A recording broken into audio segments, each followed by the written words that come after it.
আমার যেটা মনে হয় যে এই ইউনিভার্সিটির নির্বাচন এটা জাতীয় নির্বাচনে প্রভাব পড়বে না। হ্যাঁ, একটা জিনিস যদি মেনে নেই যে জামাত ইসলাম একটা বড় সংগঠন বা জামাতের অঙ্গ সংগঠন ছাত্র শিবির, সাংগঠনিক অবস্থা হয়তো অন্যদের ছিল না, তাদের আছে হিসাবে হালকা পালকা কিছু একটা প্রভাব পড়তে পারে। এই প্রভাবের দ্বারা সরকার গঠন করে ফেলবেন বা ক্ষমতায় চলে যাবেন, সেই পরিস্থিতি বাংলাদেশে এখনো সৃষ্টি হয় নাই। আপনি জানেন যে ঢাকা বিশ্ববিদ্যালয়ের কেন্দ্রীয় ছাত্র সংসদ এবং জাহাঙ্গীরনগর বিশ্ববিদ্যালয়ের কেন্দ্রীয় ছাত্র সংসদ, ওখানে ছাত্র শিবিরের বিশাল বিজয় তারা অর্জন করেছে এবং তারা এখন নেতৃত্ব দিচ্ছে। কেউ কেউ বলছেন যে আগামী নির্বাচনেও জামাত এরকম তারা এই বিজয়ী হয়ে দেশ পরিচালনাও করতে পারে। এটা কি আপনার কাছে কি মনে হয় বিষয়টা, এই যে শিবিরের এত জনপ্রিয়তা এবং জামাত আগামী নির্বাচনে যারা বলছেন যে জামাত চলে যেতে পারে, বিজয়ী হতে পারে, আসলে কি সম্ভব কিনা জামাতের জন্য এই মুহূর্তে? এখানে দুইটা বিষয়, একটা হলো ঢাকা ইউনিভার্সিটিতে ওনারা বিপুল ভোটে সেখানে ফাঁস করছে। এটা নিয়ে মিডিয়াতে নানান কিছু আসতেছে, ব্যালট পেপার কোথার থেকে ছাপছে, কি করছে, কি আসে, অনেক কিছু আসছে, আমি সেই প্রসঙ্গে যাইতে চাই না। শিবির একটা সংগঠন, একটা মজবুত সংগঠন, তাদের একটা বিশাল কর্মী বাহিনী আছে এবং তাদের কর্মীরা আন্তরিকতার সাথে নিষ্ঠার সাথে কাজ করে, এটা মানতে হবে। তারা সেখানে কাজ করছে, ইউনিভার্সিটি তারা পাস করছে। এরকম ইউনিভার্সিটিতে শুধু আজকেই কিন্তু ইউনিভার্সিটিতে ফাঁস করে নাই, এর আগেও নির্বাচন হয়েছে। যে নুরুল হক নূর, সেও বিপি ছিল, তারপরে মাহমুদুর রহমান মান্না সাহেব 2 বার বিপি ছিল, আরো অনেকেই ছিল। কিন্তু তাদের পুরো লিস্টটা যদি আপনি টান দেন তাহলে দেখা যাবে যে তারা এখানে ইউনিভার্সিটিতে বিপি হয়ে গেছে, ফাঁস করে ফেলছেন। এরপরে তাদের প্রভাবটা অঞ্চলে বা দেশে কোথায়? আমার যেটা মনে হয় যে এই ইউনিভার্সিটির নির্বাচন এটা জাতীয় নির্বাচনে প্রভাব পড়বে না। হ্যাঁ, একটা জিনিস যদি মেনে নেই যে জামাত ইসলাম একটা বড় সংগঠন বা জামাতের অঙ্গ সংগঠন ছাত্র শিবির, সাংগঠনিক অবস্থা হয়তো অন্যদের ছিল না, তাদের আছে হিসাবে হালকা পালকা কিছু একটা প্রভাব পড়তে পারে। এই প্রভাবের দ্বারা সরকার গঠন করে ফেলবেন বা ক্ষমতায় চলে যাবেন, সেই পরিস্থিতি বাংলাদেশে এখনো সৃষ্টি হয় নাই। কারণ আপনি কোনো চক্রান্ত, কোনো প্রকার কারসাজি যা কিছু করেন কইরা মানে 20 নিচের থেকে উপরে উঠতে পারবেন না। কাছাকাছি যদি থাকেন তাইলে আপনাকে ডাকা ধোকা দিয়া হয়তো, কথা বুঝলেন না?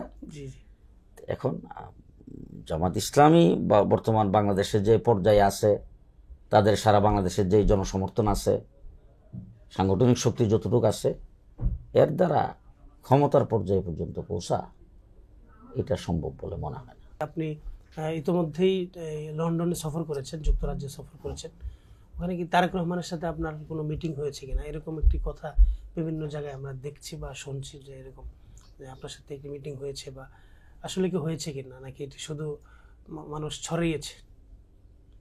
না, আমি বাংলাদেশ থেকে গেছি, আমি তো মোটামুটি লোকজন আমাকে কিছুটা চিনে, একটু পরিচিত মানুষ। তো আমি যখন ওই দেশে গেছি, ওখানে গোটা ইংল্যান্ডে আমার প্রোগ্রাম হয় বিভিন্ন জায়গায়। আর এবছর যাওয়ার আগে যেহেতু আমি অল্প দিন থাকবো, মাত্র 18-19 দিনের জন্য, সেই সময় যাওয়ার আগেই প্রোগ্রামে ভাগ করে নিছি। লন্ডন শহরে কয়দিন থাকবো, বার্মিংহাম শহরে কয়দিন থাকবো, এরকমভাবে এলাকা ভাগ করে নিছি। তো লন্ডনে আমি 1 সপ্তাহ ছিলাম। সেখানে তারেক জিয়া আমাদের দেশের একটা দলের প্রধান, একজন নেতা, তার সঙ্গে আমার একটু বৈঠক হইতেই পারে, দেখা সাক্ষাৎ হইতেই পারে। এটা নিয়ে অন্য কোনো ইয়ে করার তো দরকার নাই, কিন্তু কোনো চক্রান্ত নাই। আমার দেশের প্রধান উপদেষ্টা উনি লন্ডন যায় যদি তারেক জিয়ার সাথে দেখা করতে পারে, বৈঠক করতে পারে, আমি গেলাম, দেখা করলাম, সমস্যাটা কি? উলামায়ে কেরামদের বাংলাদেশে কি এখন মানে সকল উলামা, সকল ঘরানার আলেমদের ঐক্য হওয়া কি সম্ভব বলে আপনি মনে করেন কিনা? সকল ঘরানার উলামায়ে কেরাম বলতে কি বোঝাচ্ছেন আমার সেটা বুঝে আসছে। মানে আমি এখানে কওমি ঘরানা, আলিয়া, জামাত, এরপরে আলে হাদিস, এরপরে ওই যে আব্বাসি, মানে সব ঘরানার কথা আমি বলছি। এটার মানে আমার ব্যক্তিগত, আমি এখন এই ধরনের কোনো সম্ভাবনা দেখছি না। এ ধরনের কোনো সম্ভাবনা দেখছি না। হওয়ার দরকার কিনা? হ্যাঁ, হওয়া দরকার, হইলে ভালো হইতো, কিন্তু পরিবেশ পরিস্থিতি এখন বর্তমানে সেটা নাই। হ্যাঁ, এর মধ্যে মনে করেন যে আমাদের কওমি দেওবন্দি হালকা যেটাকে আমরা বলি, এবং এই দেশে অনেক পীর মাশায়েখ খানকা আছে, এই সমস্ত যাদের সঙ্গে আকীদার দিক থেকে মানে দূরত্ব কম, হয়তো জুজি মুস্তাহাব নফল এরকম কিছু বিষয়ে হয়তো দূরত্ব আছে, এই সবাই সহ একটা ঐক্য হতে পারে, কিন্তু আকীদার দিক থেকে যাদের সঙ্গে দূরত্ব বেশি, এটা হওয়াটা কঠিন। changetv.press, এক ফোঁটা হলুদ নেই।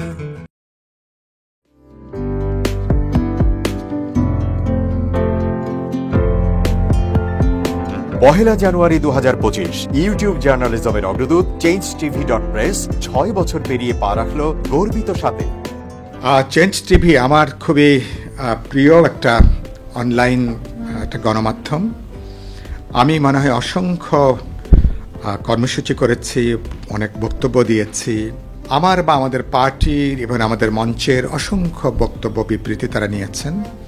আমার নামই মনে করি বাংলাদেশে রাজনৈতিক, সামাজিক, সাংস্কৃতিক, বুদ্ধিবৃত্তিক জগতেরও যারা আছেন, চেঞ্জ টিভি চেষ্টা করেছে সবার বক্তব্য নিয়ে আসার জন্য।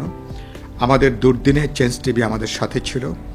যখন প্রবল প্রতিকূল সময় আমরা পার করছি, বৈরী সময় পার করছি, আর মেইন স্ট্রিম বড় বড় মিডিয়া যখন আমাদের বক্তব্য দিতে ভয় পেত, সংকোচ করত, দিত না, এডিট করত, চেঞ্জ টিভি তখন সাহসের পরিচয় দিয়ে একটা সময়ের কণ্ঠস্বর হিসাবে আমার নিজের বক্তব্য বা অনেকেরই, অসংখ্য মানুষের বক্তব্য কণ্ঠস্বরকে তারা সামনে নিয়ে আসছেন। চেঞ্জ টিভি একটা ঐতিহাসিক গুরুত্বপূর্ণ দায়িত্ব পালন করেছেন। এই জন্য তাদেরকে আমি 6 বছর পূর্তিতে উষ্ণ অভিনন্দন জানাই, ধন্যবাদ জানাই, রক্তিম শুভেচ্ছা জানাই। এবার অভ্যুত্থানের পরে যে নতুন যাত্রা আমি দেখতে চাইব, চেঞ্জ টিভি আরও এটার ব্যাপ্তি বাড়বে, প্রসারিত হবে। চেঞ্জ টিভি সচেতন লক্ষ লক্ষ পাঠক শ্রোতাদের মনোযোগ আকর্ষণ করেছে। ভবিষ্যতে এটা একটা জনপ্রিয় গণমাধ্যম হবে, যে গণমাধ্যম সত্য, ন্যায় পথে হাঁটবে এবং সেই গণমাধ্যম একটা নৈতিক একটা মান তারা বজায় রাখবেন, এবং একটা পেশাদারী সাংবাদিকতার পরিচয় দিয়ে বাংলাদেশ এখন যে চ্যালেঞ্জের মুখোমুখি, আমরা একটা প্রচণ্ড উত্তরণকালীন গুরুত্বপূর্ণ সময় পার করছি। এই সময় চেঞ্জ টিভি আমাদের সাথে পথ চলবে, আমাদের গণতন্ত্রের অভিযাত্রার পথে হাঁটবে। আমি এই প্রত্যাশা করি। আমি চেঞ্জ টিভির যিনি প্রধান কাণ্ডারি আমিরুল মোমেনিন মানিক, আমি তাকে উষ্ণ অভিনন্দন জানাই। আমার অনুজ প্রতিম মানুষ, তিনি অসাধারণ সৃজনশীল মানুষ, উদ্যোক্তা মানুষ, তিনি একজন কর্মবীর, তাকে আমি শুভেচ্ছা জানাই। এবং আলী সহ এই পর্যন্ত চেঞ্জ টিভির যারা এর সঙ্গে যুক্ত আছেন, যে টিমে যারা যুক্ত আছেন, সাংবাদিক, কলাকুশলী, সবাইকে আমি, এবং আপনারা যারা চেঞ্জ টিভির ভক্ত, শ্রোতা, অনুসারী, আপনাদের জন্য আমার উষ্ণ অভিনন্দন, উষ্ণ শুভেচ্ছা। আশা করি আপনাদের যাত্রাটা আগামী দিনে আরও আনন্দদায়ক হবে, সফল হবে। বাংলাদেশের গণতান্ত্রিক অভিযাত্রার পথেও চেঞ্জ টিভি হাঁটতেই থাকবে। changetv.press, এক ফোঁটা হলুদ নেই।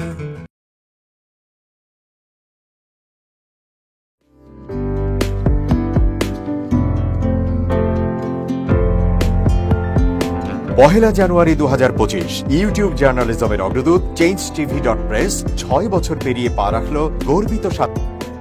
প্রতিটি সরকারের আমলে 10 বছর আমি কোনো ব্যবসা করতে পারিনি। আমার ব্যবসা বন্ধ করার জন্য যত রকম দরকার সব কাজই করেছে, শুধু একটাই বাকি রেখেছে, আমি গুছিয়ে নিয়ে যাইনি। নয়া দিগন্তর মাধ্যমে যাদেরকে আমরা চেষ্টা করেছি সার্ভিস দেওয়ার জন্য, এরা আমাদের অনেকেই খোঁজ খবর রেখেছে, ব্যস্ততার জন্য হয়তো দেখা সাক্ষাৎ হয় না, কিন্তু আমি একজনকেই পেয়েছি। তিনি হলেন চেঞ্জ টিভির আমিরুল মোমিন মানিক। উনি এক সময় দিগন্ততে ছিল, সেই হিসাবে আমাদের জানাশোনা ছিল। ওনার একটা ইন্টারভিউতে আমার খুব পছন্দ হয়েছে, সেজন্য আমি ওনাকে 10:30টার সময় ফোন করেছি। উনি উত্তরে বললেন, গলাটা খুব পরিচিত, প্রথমে হয়তো নামটা বুঝে সারেননি, আমার নামটা খেয়াল করতে। আমি সাথে সাথে নাম বলেছি এবং বলল যে 3 দিনের মধ্যে আপনার সাথে আমি দেখা করব। ওনার কমিটমেন্ট অনুযায়ী সেইভাবে এসছে এবং উনি বলছে আপনার যত দুঃখের কথা সব বলেন, আমি প্রচার করব। আমি সত্যি সত্যি ওনার কাছে খুবই কৃতজ্ঞ। আমার মনে যেসব ক্ষোভ আছে, যেসব দানা বেঁধে আছে, আমি কিছুটা হালকা হয়েছি ওনার সাহায্যে। আমি চেঞ্জ টিভির উত্তরোত্তর সমৃদ্ধি কামনা করি এবং ভবিষ্যতে যেন আমার মতো একজন নাম না জানা লোককে চেঞ্জ টিভির সামনে এনে তাকে যেন উদ্বুদ্ধ করে। changeTV.press, এক ফোঁটা হলুদ নেই।